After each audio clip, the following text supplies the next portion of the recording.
Taxpayers expect transportation agencies to maintain high ethical practices throughout their organizations, from design and construction to planning and operations. To meet these expectations and fulfill their duties, transportation agencies implement policies, procedures, and other controls to help eliminate waste, abuse, and fraud. The controls used to administer local or state funds can also apply to the administration of federal aid. For example, effective controls can ensure that employees and contractors avoid waste and abuse by using federal funds only when they are needed and for authorized activities. Controls can also help prevent fraud that induces payment through misrepresentation of activities on federal aid projects. Let's look at how agency personnel might apply the Rule of 7 to strengthen existing controls, avoid waste and abuse, and detect fraud. The Rule of 7 consists of surprise inspections, examination of documents, verification of materials, evaluation of irregularities, and notification of authorities. As we walk through each element, think about how it fits within your own organization's current practices. Are the inspections conducted at the same time each day, and do they focus on the same items?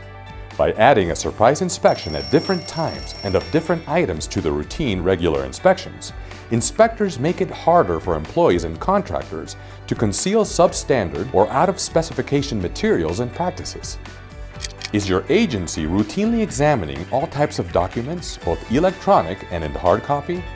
For example, does it examine each bill of lading to match what was delivered to what was ordered? Does it perform and review tests to confirm acceptability of materials?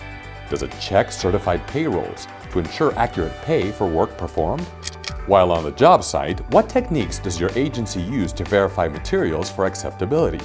While it might be standard practice to count quantities and verify strength or grading of rock, how are your inspectors alerted to unique federal aid requirements, such as the Buy America requirement for steel or iron products, and commercially useful function requirement for disadvantaged business enterprises? How do your inspectors evaluate defects or material irregularities? How do they determine when irregularities are within sampling error or when they suggest the likelihood of fraud? Lastly, what are your agency's procedures for escalating concerns about fraud and notifying authorities? Are these procedures any different for federal aid projects? Let's see how one agency used the Rule of 7 to detect fraud on a federal aid project. In our example, a bridge project required a special reinforced concrete drainage assembly. When examining documents, the engineer noticed two red flags. The first was that the assemblies were cast before the plans were approved, and the second was that the certification notice for the assembly was not signed by a qualified individual.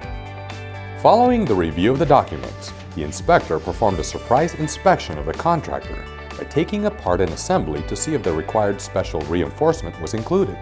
It was not, so new assemblies were ordered and tested, but they too were found to be deficient. Agency personnel then spoke directly with the contractor to further evaluate the irregularities. They were not satisfied with the explanations given by the contractor and notified the United States Department of Transportation, U.S. DOT Office of Inspector General, of suspected fraud. Any suspicion of fraud on a federal aid project requires federal review. It is not only a local issue.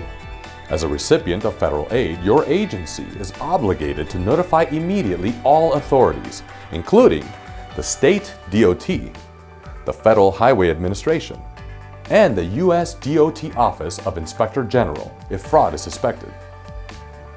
Your construction program manual provides inspection requirements that will help your agency detect and report fraud. To improve inspection practices on federal aid projects, become familiar with how inspectors use surprise inspections.